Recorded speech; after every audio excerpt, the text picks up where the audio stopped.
here today. RSM are one of my very favorite organizations, very community. There's a lovely community feel about it, which I really, really like. So as always, with the things that I run, this is going to be a little bit interactive. I will ask you a few questions, so pop the answers in the chat box, please. Just a bit of background. I wrote this course in the summer, and it was commissioned by ITV, who are one of my big customers. And they asked me to write an hour about avoiding overwhelm, an hour about burnout awareness, and an hour for managers to ensure their teams don't get burnt out.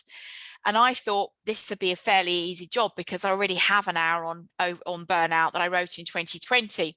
And in fact, it took me a very, very long time. And the reason being, there is so much new research in this area, so many new books, which actually speaks to the fact that this is now considered to be a major business risk. And everybody that I know pretty much is struggling in one way, shape or form with this. I was sharing Lauren earlier when we were doing our backstage bit that actually I think for me, writing this course has actually really helped me, because I'm just like everybody else, you know, I'm not perfect. And so I've really tried to put some of these things into practice myself. And I've really had a massive shift, I think, so far this year, which is really, really pleasing. So if you don't know me, I'm Heather Beach, and I was previously I ran a Barber, if anyone's old enough to remember the microfiche. I was running Barber microfiche, and then I ran it when it was on online and on CD-ROM, and also ran Safety and Health Expo, IOSH Conference, Facility Show, SHP Magazine. And so I've been running businesses in the health and safety sector since my early 20s, which is a long time ago now. And I now run my own business in a topic that I'm really, really passionate about, which is understanding how we can all thrive in life, no matter what life throws at us, in the knowledge that it's not always going to be great all of the time. But, you know, how do we show resilience? How do we learn? How do we grow?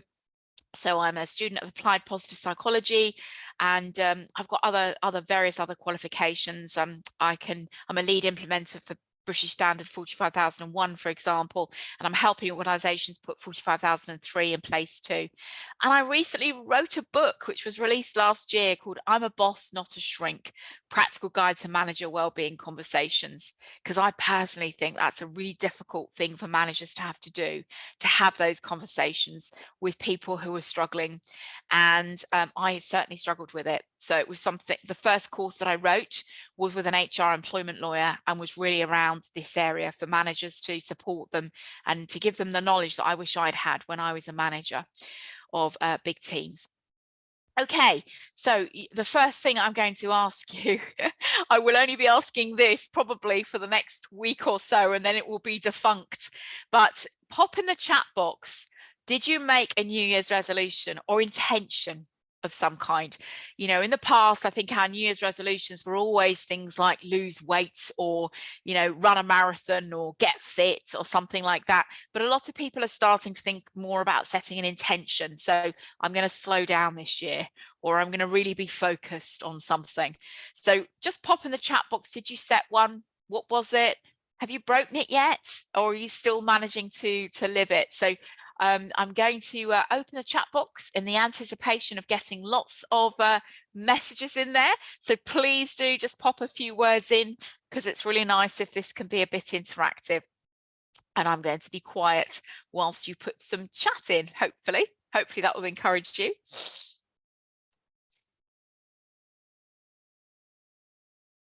Oh dear, I can't see anything yet. Now, what happens sometimes is that, oh, I've got one in the Q&A box instead. That's absolutely, oh, chat's disabled, says, oh, hi, Alison. Chat's disabled, she says. So that's a bit strange. Is there anything you can do about that, please, Lauren? Because I do need a bit of chat. Otherwise, you can pop, actually, do you know what? Yeah, use Q&A box. Use Q&A, absolutely. Yeah, let's go for Q&A. Apologies about that. Perfect. But put it in the Q&A box instead, please, guys. Yes. Thank you. So just chuck your answer in there. Yeah, yes, thanks, Natalie. Oh, now that is a really good one. Be kind to myself, says someone. And absolutely, it's fine. You can answer these anonymously, or you can answer them saying who you are. Leave work on time. Manage it about 80% of the month. That's a result, Helen. Well done. Brilliant. That's a great resolution to have. That's really, really good.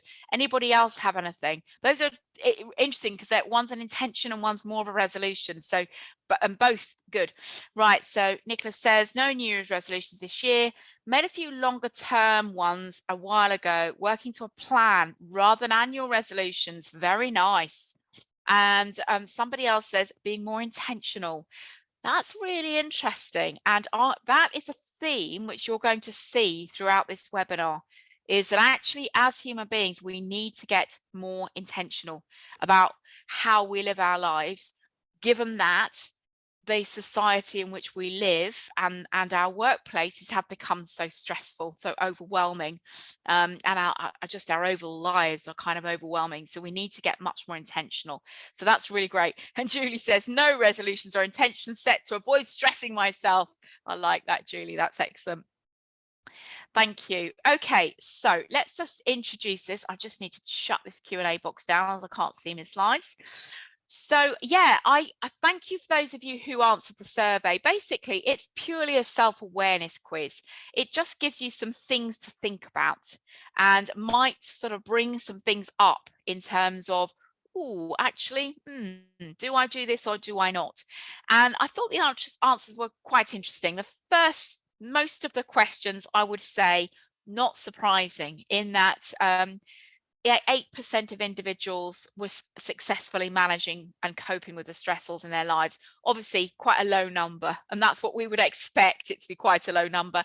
75% were sort of sometimes and sometimes not, and 17% were finding it very, very difficult and were very overwhelmed. The other questions that we asked around how you recharge yourself, your self-care, they were actually very similar in percentages. But the one surprising thing I found was the last section, which was around self-awareness and emotion regulation. And only a fraction scored high in self-awareness and emotion regulation. I think it was probably one person and everybody else was actually not really focusing very much on that area. That is something we all have to get a bit better at if we're going to beat the overwhelm, beat the burnout. So we're going to be looking a little bit at that in this session too, how to do that. We don't talk enough about this, but the world has changed. It's become completely different to the way it was when I started work. I don't know if anybody on this call is as old as I am. I'm 54 and I started work 32 odd years ago. And when I started work, there were secretaries who did the typing, and then there was a trolley which took the minutes from a meeting and took it round to each of the people who'd been there, and then they were read, and then there were maybe actions decided, and that might have taken a couple of weeks. And we're no longer in that position, are we? We're now in a position where we're expected to respond immediately, or we're habituated to respond immediately. Something pings, we feel, oh, I need to get on with that. I was training the last couple of days, and I found that people really struggled to put their mobile phone away. They really felt really uncomfortable not having their mobile phone, or not checking their email, not checking their social media, whatever it might be. So this is a huge shift, the speed of work, and the fact that also home and because of the smartphone and technology, home and work bleed into each other. Again, 30 odd years ago, when we finished work, we didn't do any more work. We put our case down, it was in those days, it was a case, not a rucksack. We put it down. We didn't do anything else for the rest of the evening that was work related. We certainly didn't work at weekends. And the idea of working on holidays, absolutely no, of course we weren't going to work on holidays. Now it seems very difficult for us to be able to let go and actually create those boundaries between home and work. We sort of know it's unhealthy, but somehow we think that our workplace is unique in needing us to do that. In fact, every workplace that I work in thinks it's unique and thinks that it's the nature of their business that mean that people have to be on all the time and that they are overwhelmed. I don't believe it. I think it's just the way that we work these days, the way we think that work has to work. So what this means is that we are now seeing a massive increase in burnout as a business risk. And there's been multiple things which have shown that it's now being taken much more seriously by businesses. So in the Deloitte report, which comes out every year about well-being and mental health management in organizations, for the first time, it had a big section was this risk of burnout. We're seeing lots of people saying that they are burnt out. Whether they hit the clinical criteria is another matter. But it first got recognized by the World Health Organization as an occupational condition in ICD-11, which I believe came out in 2019. Prior to that, some countries did recognize it. So I know the Netherlands, for example, they've described burnout as a condition for many years, but in the UK we didn't really. You wouldn't go to your GP and get a diagnosis of burnout, for example. It is described as a state of emotional, physical, and mental exhaustion caused by excessive and prolonged stress. It's described as an occupational condition, i.e., it's about work. Now, I think that there's an argument that says that it isn't just about work, is it? Because we don't come into work and leave the other part of our life behind. We actually bring ourselves into work and everything else that's going on in our lives into work. And therefore, I think that there is this relationship between what's going on at home and what's going on at work. However, what we do know is that unlike anxiety and depression, a break from work is usually enough to cure it. So whereas with anxiety and depression, we might need to undergo various types of treatments. When it comes to burnout, we know that just a rest is enough. Might be a long rest, might even be a year, but we know that a rest will generally be enough to sort it out. The burnout continuum scale assesses burnout on a scale. So like all mental illnesses, we talk about a spectrum, don't we? And when we talk about anxiety, for example, we might have mild, moderate, or severe anxiety. Burnout is not that different, except for there are scales within scales, because we're looking at specific aspects. We're looking at exhaustion, cynicism, or depersonalization in psychological language, and inefficacy. So these three things, we're looking at scale for all three of those. We're answering questions around all three areas, and we would have a score for each. So a score for exhaustion, a score for depersonalization, and a score for inefficacy. For me, the real differentiator within the whole idea of burnout is this idea of depersonalization, the cynicism. So what happens with burnout is we become so exhausted, physically, mentally, and emotionally drained, that we start to disconnect and distance from our work to cope with the overload. And when we get into that point, we start to become really irritated by other people. We see them as a problem rather than a solution. We actually then begin to feel that actually, what's the point? What's the point in my job? What's the point in the work that I do? It's meaningless. And so that's where the three things sort of lead into each other. Now, half of all UK employees say they experience at least one characteristic of burnout. So those three that we were talking about there, half of UK employees say they've experienced one of those three, and 14% say they've experienced all three. Now, that doesn't mean that they would meet the clinical criteria, but it does mean that they feel that they are actually at that point where they're not quite, it's not quite right. You know, they are feeling like they're burnt out. The reality is that work-related stress has been growing for the last 30 years. We know that COVID produced a lot of new mental health issues, but prior to COVID, we were starting to see the progress in that direction anyway. And you know, that relationship between stress and anxiety, overwhelm, stress, anxiety, we were really starting to see already. 30 years ago, 10 years ago, it really started to grow. And then post-COVID, and during COVID and post-COVID, we've seen an increase again. Complexity of the world has changed. Everything feels so much more uncertain than it did, and our brains don't like uncertainty. Speed, we know, we were talking earlier about how the world has speeded up so much. Laptops and mobiles, the adoption of the internet, globalization, and then recessions make people feel they have to work harder and faster. And at the same time, our home lives have got more complex too. Many of us are single parents, for example, 25% of us are single parents, and 90% of those are female, by the way. In general, women and men both have big jobs, whereas in the past, you know, the woman might have had a less onerous job and could maybe take on more of the caring responsibilities or the home responsibilities. That's no longer the case. So we're trying to fit these things into the time available, which is not very much time. So we know that there is, we have a certain amount of, Barbara Fredrickson, who describes it as body budget, which means that we have a certain capacity for dealing with stress. And we, over time, this gets basically to a point where our brains cease to function properly when we are in that chronic stress. And if we add lack of sleep in as well, we start to lose memory function. Burnout, anxiety, and physical health issues, and ultimately depression, may come as a result of chronic stress.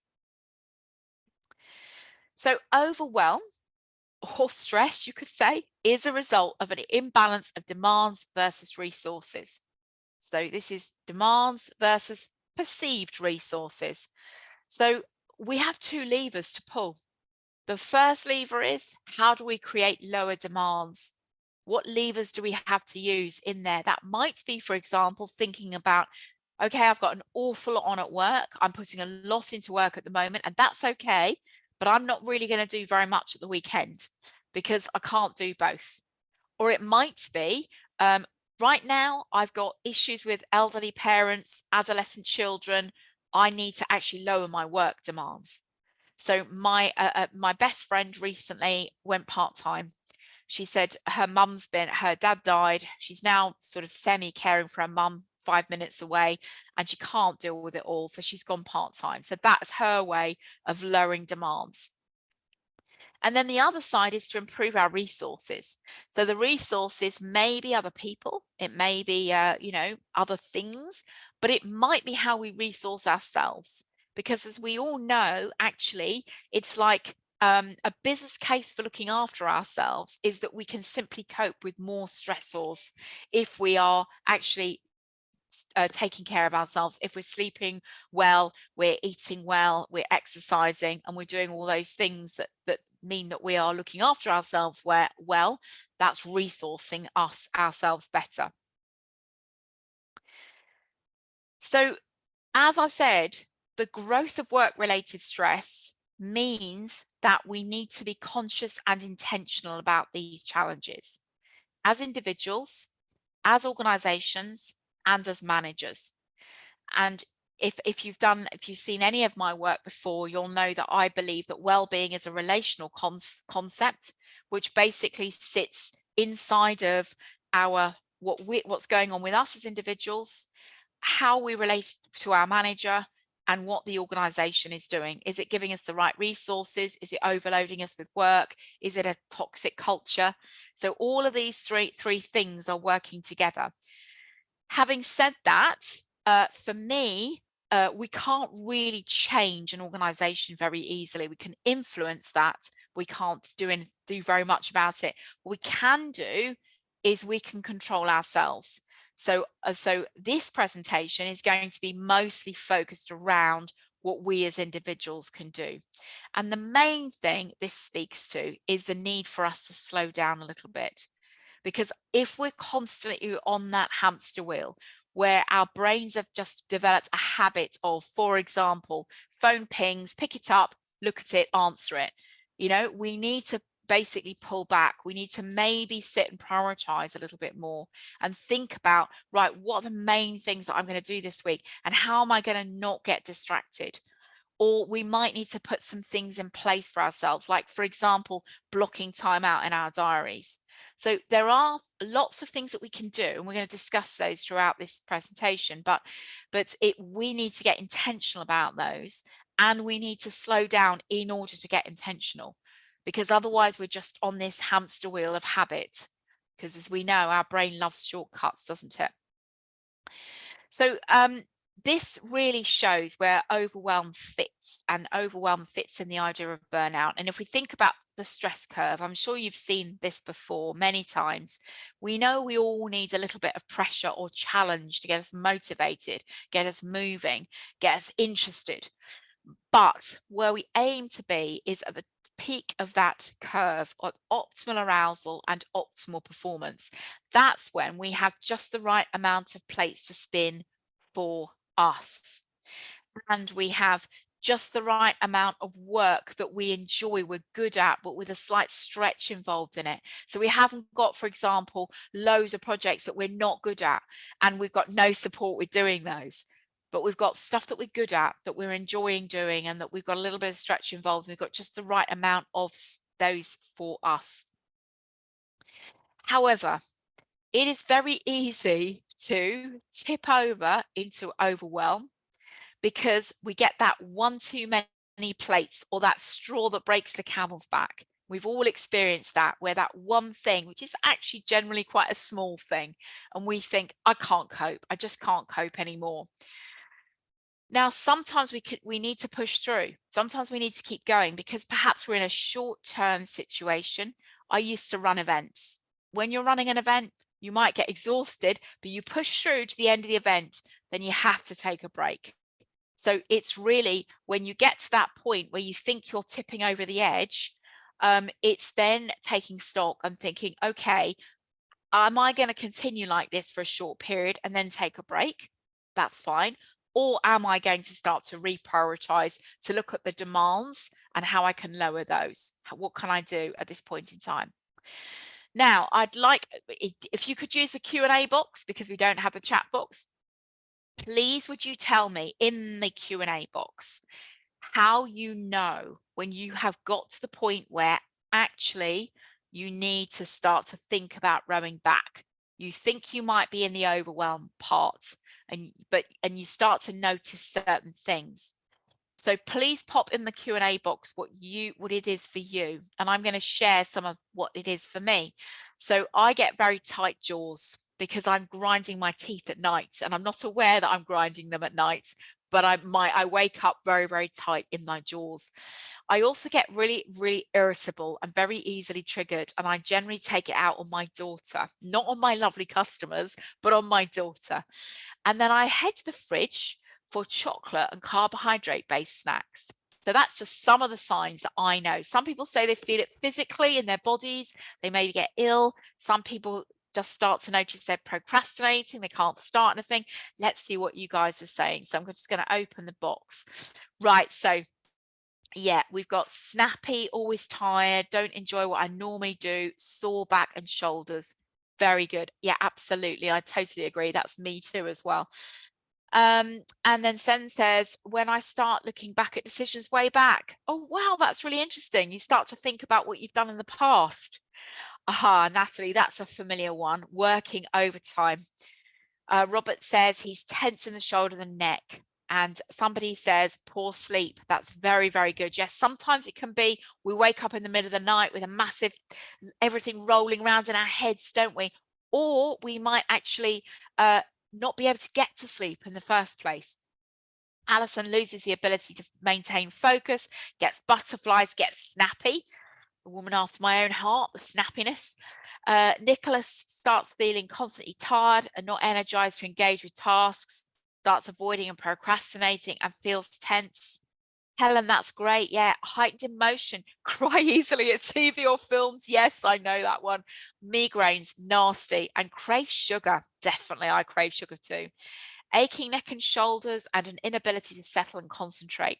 Irritable, waking up around 4 a.m. with a busy mind. Ah, I love that. I take it out on my wife.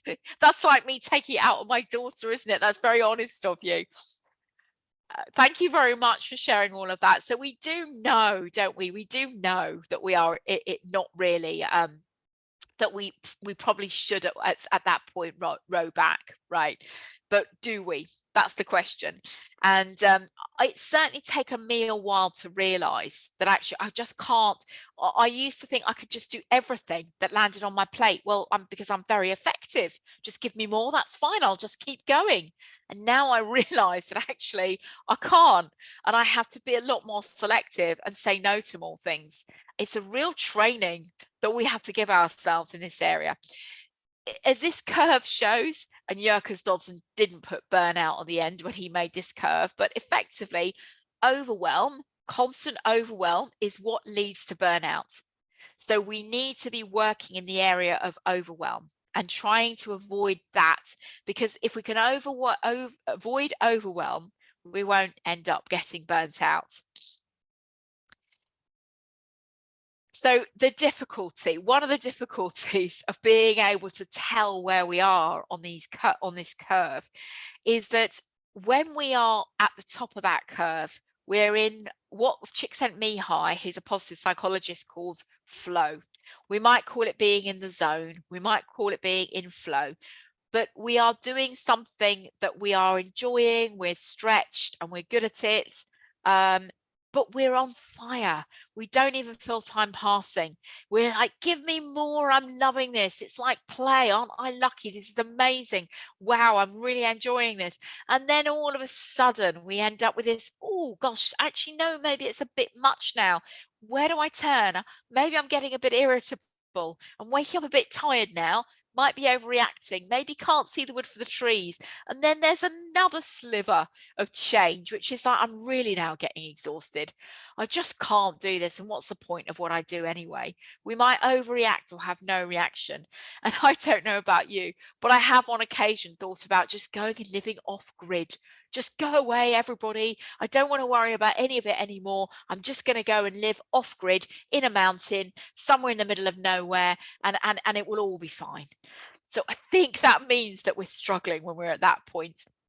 But it can be very difficult, because the problem is, if we do really enjoy our work and we are in flow a lot of the time, we end up overdoing it, and work can become an obsessive passion as opposed to harmonious passion, which is where we have multiple things that we enjoy and things we put a lot into. It becomes the be all and end all for us. Here we go, your antidotes. Now, the first antidote is probably the hardest, but so I've got a few bits to talk about here. So the first antidote is prioritize physical rest and recovery and create boundaries around work. We have one of you already who's like, I'm leaving on time, and 80% of the time they've achieved it. So it's possible. But this is probably the most important one. There isn't a huge amount of, what shall I say? I suppose applause in our society for rest and recovery. We tend to kind of get the applause for doing something or showing we're doing something. And actually, we need to rest an awful lot more than we are currently doing. So the reason for setting clear, healthy boundaries around work are, as I said earlier, if we love our work and we think it's really meaningful, we are probably struggling to switch off, and we are more likely to get exhausted. So your best people, the people who are really into their work, are at the biggest risk of burnout. When we have obsessive passion for work, studies have found we tend to take on more projects, work more overtime, put off holidays. And setting clear boundaries around work and non-work hours and encouraging meaningful pursuits outside of work can help to rebalance people's abilities to switch off. So again, in that lovely Q&A box, please will you pop in there what you do outside of work, which really helps to rebalance your work. So it might be you've got kids and you love to play with your kids. It might be that maybe you have a hobby like singing or like playing a musical instrument or art or sport of some sort, five-a-side football, something like that.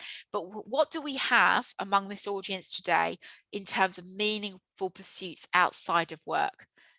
Let's have a look what we've got coming in. Swim, Dog time, play, walk, no phone. Keith, thanks for that question. Can we keep that and we'll answer that at the end? Cycling and gardening, excellent. Gardening is absolutely brilliant. It's got huge amounts of benefits associated with it. Painting, very good, because again, you're in flow and you're painting. You're not thinking about anything else, are you? You're wholly focused on that. Long walks with the dog, says Helen. So do I. I love a long walk with the dog. Travel, yes. I could not bear not to travel. Exploring in London, family and friends. Church, so that gives you also the meaning and purpose around the spirituality side as well. Hiking, traveling, rock climbing, long walks and hill climbs. Golf every weekend, gets to Wednesday and I start wishing the week away. That's lovely. I love that. Go walking, go sailing, making furniture or boats. That's brilliant. They are really good. They're really good ideas. Non-work related social engagements, lovely. A nice meet up with your friends, working out at the gym, very good. These are all very good. They're all good things to do outside of work. And they will help to rebalance your abilities to switch off if you actually stick to them. So when we talk about rest and recovery and setting healthy boundaries, there are lots of aspects to that. So one of the things that we can do, and it's actually a fairly easy one, is to look at micro breaks.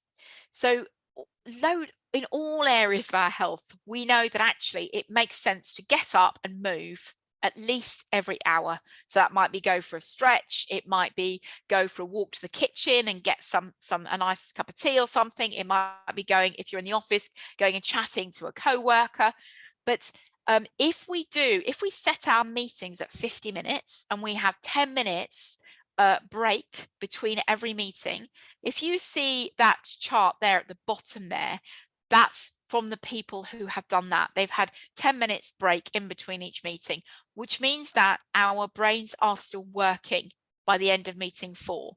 If we don't have that, if we keep going from meeting to meeting to meeting to meeting without a break, our brains are basically fried by the end of meeting 4 and we're not very productive. So just taking that 10-minute break in between our meetings is very, very helpful. So that's called a micro break. And we know also it's the best for our backs, for our bodies, that we get up and move every hour as well. Longer breaks. So what the research that I read from 2023 showed that, unsurprisingly, what we do at the weekend has an enormous impact on the way we can function during the week. So that thought that says, if I just spend a day catching up on work, I'll still have my Sunday, actually probably isn't a very good thought, because actually if we spend time on those things which energize us outside of work at the weekend, rather than those things that deplete us, we will be in much, much better shape to be able to do our work and actually keep on top of it during the week. As I said, it's choices at the end of the day, isn't it? So right now, for me, for example, I have been really getting very ruthless about what I do at the weekends. So pre-COVID, my life was completely mad. I was going to see friends all the time, didn't want to lose touch with anybody, had loads of social engagements, and I was trying to work really, really hard, and I had a teenage daughter. And now I'm like, do you know what? I actually really love my work. I'm really happy to spend the week doing my work, and then I'll only do something 2 weekends a month. And the other weekend in mid-teen, I mooch, I do stuff with my daughter, and I'm really, really happy that way. So it's thinking about what energizes you at the weekend, what depletes you, and knowing that, and then putting those things in place. So ensuring that you're doing as much as possible that energizes you rather than depletes you. And yes, there are those things that we just have to do, but we don't maybe have to do all of them. So just be a bit more ruthless about choosing what we do and don't do at the weekend. Yet think about what recharges you. So again, I'm sure you all know this, but yes, there's research that shows, and we know that this all makes sense, that we need to have good nutrition, we need to exercise, we need to get enough sleep, we need to have some rest and relaxation, and we need to look at managing our thinking. So understanding our thoughts are not the truth. However, the measure in which we need that The types of things which make us happy and well are going to be different from individual to individual. So if you told me, Heather, the only way of staying, well is to run every day, I would be desperately unhappy because I can't bear the thing. I can't bear running. But I'm very happy to do a brisk walk with my dog, like a bit of yoga, like a bit of open water swimming. We're all different. So just because it works for you doesn't mean it will work for me. We do know, though, that knowing ourselves and knowing what recharges us and putting those things in place is where we should be focusing. These are some shortcuts to activating our parasympathetic nervous system through the vagus nerve. So the vagus nerve is a very important nerve within the parasympathetic nervous system. So the parasympathetic nervous system is the part of our brain which calms our stress response system down. So we know that every day we enter, to some extent, our stress response system, and if we need to basically rest, relax, and do things that actually get our parasympathetic nervous system working. And these have got lots of research behind them, which show that they are very, very good for getting that vagus nerve stimulated. So exercise there's loads of research around exercise being very good for that. Breathing with a long out breath. Now, I don't know, does anybody just pop in the Q&A box if anybody on this call actually likes mindfulness or meditation or anything like that? Anybody like mindfulness, meditation, yoga? Anybody focus on their breath when they are struggling with their, feeling stressed? Just pop that in the Q&A box if you do. Doesn't look like it. Doesn't look like it. Oh, yeah, we've got one come in. I don't know the silver method, Wayne. I don't know what one that is. I mean, there are so many different breathing techniques. You want to tap it in, please do, or I can search it afterwards. There are tons of different breathing techniques, but the one that and they all have benefits, right? However, there's a lot of research around the fact that if we do a long out breath and we are through our mouth and we're making a sound as we do it, then that activates our vagus nerve. So, for example, breathing in through the nose and then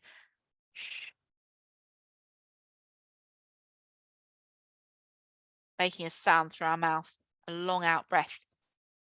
If you're able to sit and do this, it's very, very good for you. If you're not able to sit and do it, you find meditation to be impossible for you, at least employ it when you're struggling and you're in your stress response system, because it's your body will then tell your brain it's okay, you can calm down. Cold exposure. Anybody here like open water swimming or a cold shower? Oh, well done. Sorry, Sangbun does breathing exercises daily. Very good. Nicholas does mindfulness. Julie does headspace. Military breathing. Okay, brilliant. We've got a wild swimmer. So good for you. The cold water is very, very good for you. If you can't bear to do cold water while swimming, you can't bear to do a cold shower, you can't bear to do a Wim Hof ice bath, just submerge your face in cold water, and that has very similar effects. So all you need to do is get that cold, and it really, really helps. It really stimulates your parasympathetic nervous system. Humming helps, crying, laughing, foot massage, maybe you like reflexology, something like that, and being outdoors in nature. They all are helpful. They're all shortcuts to getting the parasympathetic nervous system working. Remember, topping up with your self-care, looking after yourself, allows you to deal with more stressors. So that's a little business case for making sure you look after yourself. It's not some woo-woo thing. It actually just makes sense. You need to resource yourself to deal with the demands. And the more you resource yourself, the greater the demands that you can deal with. Right, antidote number 2. Now, this is the piece where I said, actually, what we found from the questionnaire, which some of you did, was that among the participants of that questionnaire, there was very low self-awareness and very low self-knowledge. This is fundamental to understanding self-awareness is fundamental to stress management, because we need to understand our own triggers. We need to understand our own drivers.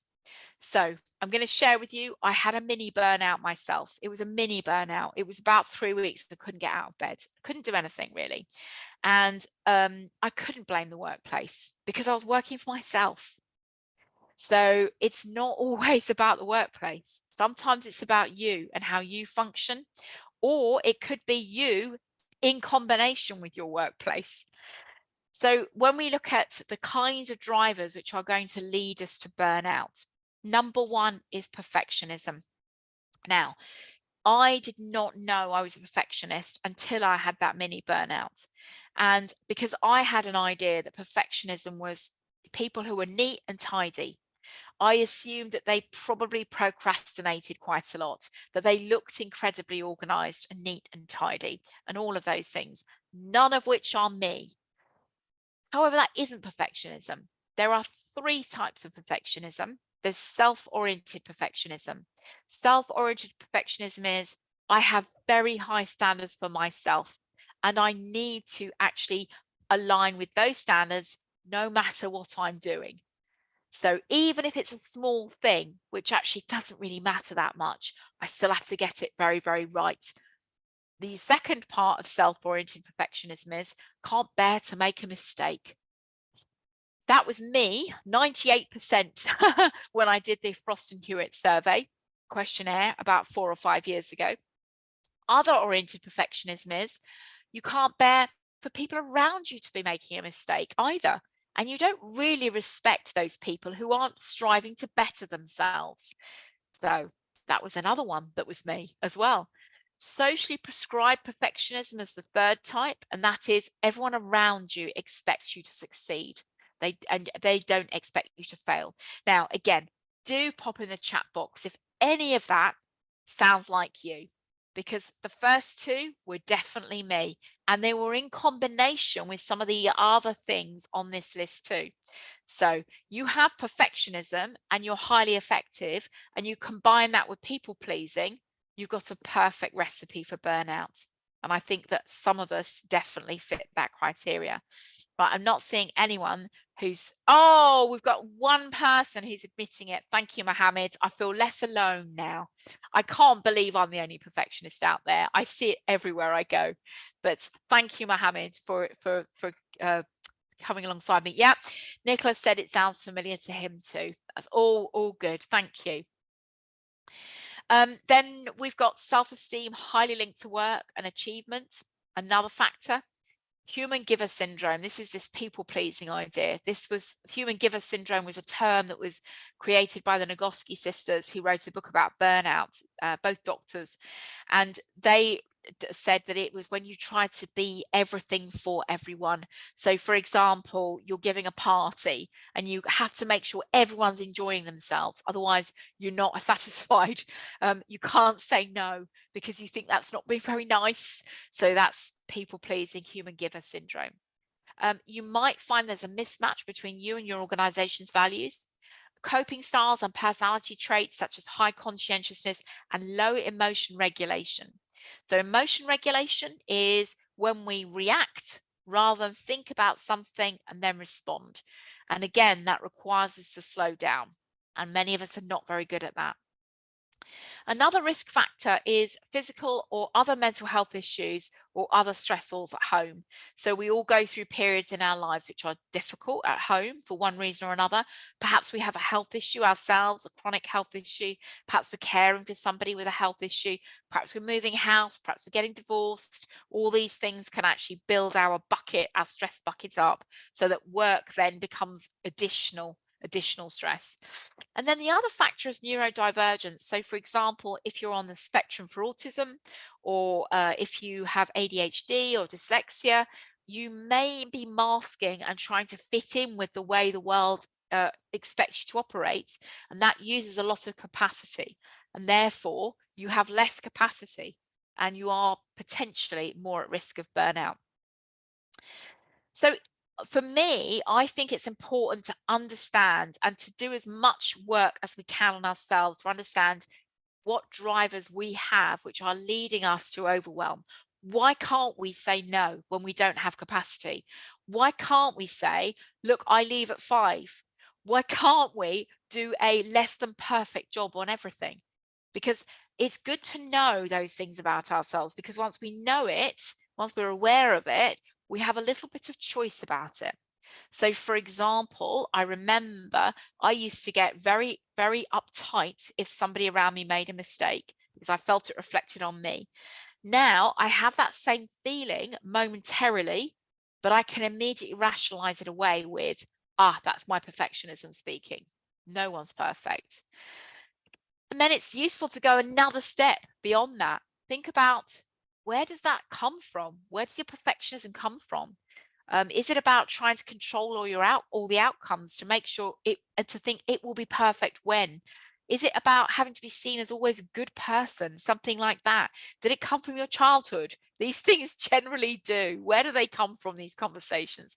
So understanding those things about ourselves is going to help us to not fall into those traps of saying yes all the time, having to be perfect, whatever it may be. And then there's this concept of self-compassion, which Kirsten Neff came up with. And I did it during COVID. I did her workbook, actually, her self-compassion workbook. And what this says is, no human being on this earth is perfect. We all make mistakes.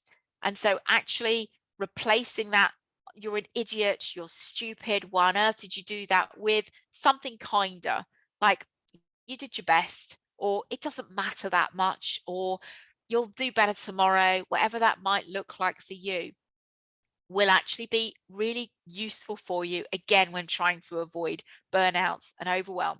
Because workers who reported high levels of exhaustion were more likely to be extremely critical and judgmental of themselves at work. Antidote 3 is conversations. So the more we can uncover ourselves and then have conversations with our manager about how we are. So for example, my Claire, who works with me, and we have a lot of conversations about, we're both perfectionists, and I know when she's being perfectionist. She's told me she's a perfectionist, so that really helps me to be able to manage that. If you're someone that struggles to say no, tell your manager you struggle to say no. Tell your manager, look, I'm struggling here. I've got too much on my plate. Can you help me prioritize? Can we discuss my workload, please? Because they're not mind readers. They don't set out to break you. They're just giving you stuff because you're not saying no. So they just keep giving you more and more and more. So think about how you can have a more open dialogue with your manager to protect you, again, from getting into this state of overwhelm. Antidote 4 is staying in now. So we know that stress, uncertainty, worry is generally about future-based uncertainties which cannot be resolved. So, for example, we may worry about what's going to happen to our job, or what's going to happen to the business, or what's going to happen politically, or to the climate, or to our finances, or to our relationships. We can't resolve those things. So where we are better to focus is bringing ourselves back to now. Now, those of you who practice mindfulness, meditation, those sorts of things, you'll be better at this already, because just developing that practice enables you to get better at staying in now. If you're not able to do mindfulness meditation, think about something like gratitude and savoring. So that means noticing things a bit more than you do currently, noticing those good things in your life, noticing that sunrise in the morning, really noticing, oh, wow, I'm with my daughter right now. This is amazing. I'm so lucky. Or don't I live in a lovely area? Or look at that amazing log fire. Aren't I lucky? Or the smell of coffee in the morning. When we're doing those things, we're in now. We're not worrying about the future. We're in now. The more we can do that, the better. And then be ruthless about the people you spend time with. Some people we have to. They're in our families. Maybe we don't love spending time with them, but we kind of have to. But sometimes we also go along with the, oh, well, I've known these people for years. They drain me, but I've known them for years. Connect with humans who mean something to you, who actually recharge you, who get you exactly the way that you are, and you don't have to pretend to be anything other than who you are. That's, again, a useful way of staying in now. And antidote number 5, this is for organizations and leaders. Think about things like role modeling. What role modeling are you doing? So are you, for example, leaving on time?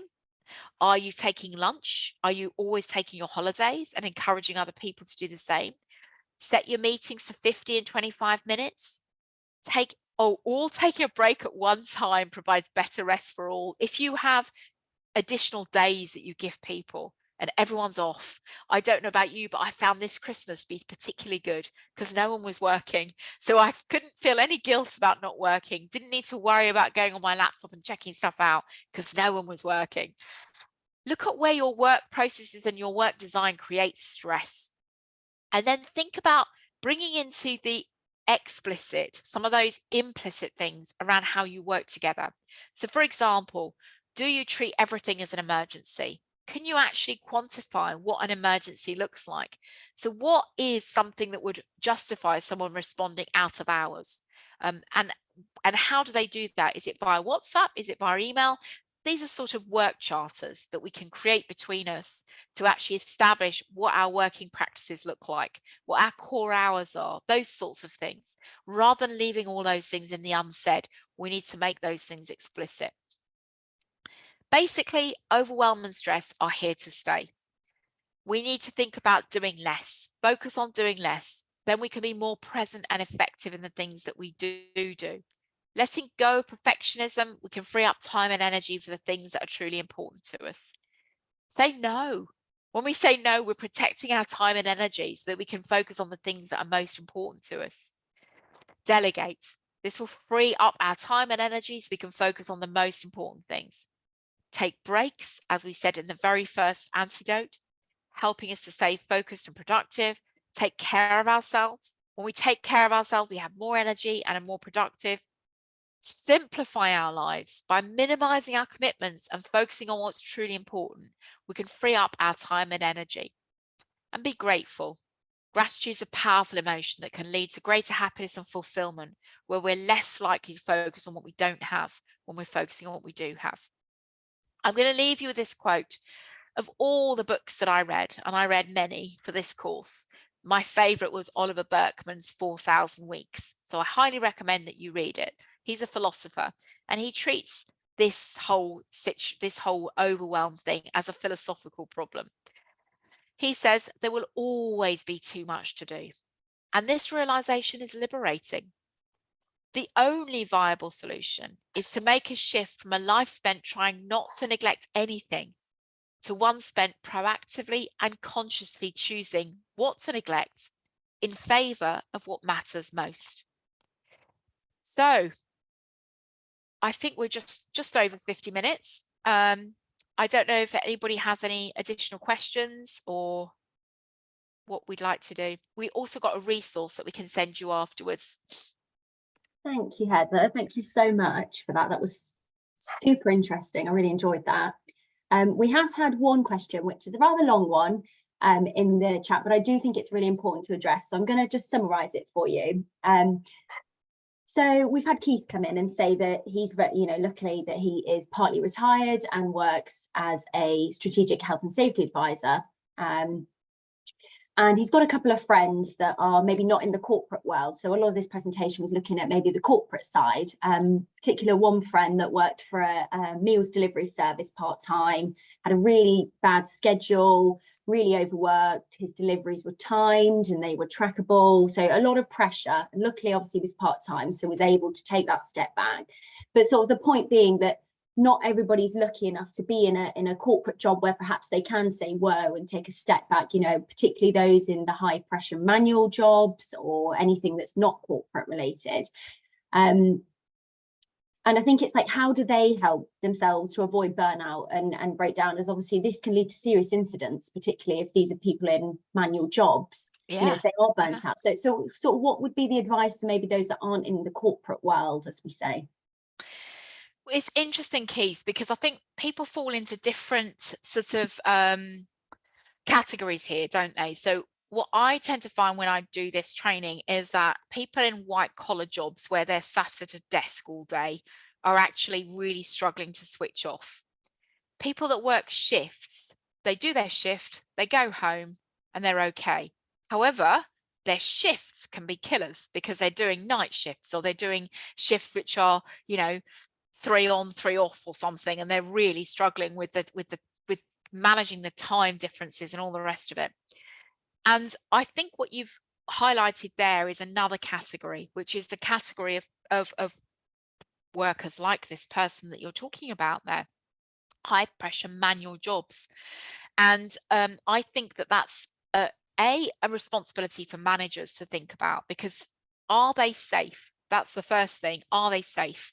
Because we know that if we're not in good shape, we're not necessarily safe, because there's a massive link between our well-being and our safety. And the second thing is that I would say is that, unfortunately, we do have to make some tough choices sometimes. And if the job is exhausting somebody, well, either they have to cut down what they're doing outside of work, or they have to find something else to do, or raise it with the unions or something like that, because I can't see any way around it. It's not an easy one. It's certainly not an easy one. But I do think that ultimately there are always choices to be made. We may not like our choices very much. Thank you, Heather. Yeah, I think that's a really interesting topic on that. I think we've had another one. Or it might just be building on it. So No, Wayne, Wayne, I can see Wayne's question. When you're in a position that everyone looks to you to reduce their stress levels and mental health and well-being, who looks after the person at the top of the ladder? No one is immune. Absolutely, Wayne. What I notice is that the really high pressure positions are the middle managers, because they've got, not only are they looking after people that are sort of in their teams, and they often feel an immense sense of responsibility to those people, but they're also having to please the people up the chain. And quite often in organizations now, stuff functions on relationships, doesn't it? We have a lot more matrix management structures where if I don't know you, I'm not going to help you. So we have to spend a lot of time on influencing.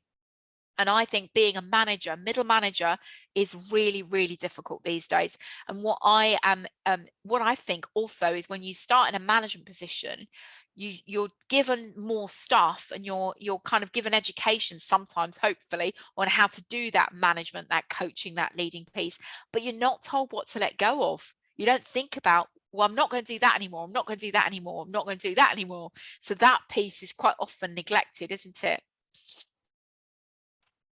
Thank you. I think that's everything. That's probably all we've got time for as well today. So I just want to say a massive thank you to yourself, Heather, for coming on. It was really interesting. And thank you actually everybody for attending today. We do hope you found it interesting. And if you are a member RSM, you will be able to access the recording on our resource hub afterwards, should you want to go back and watch it.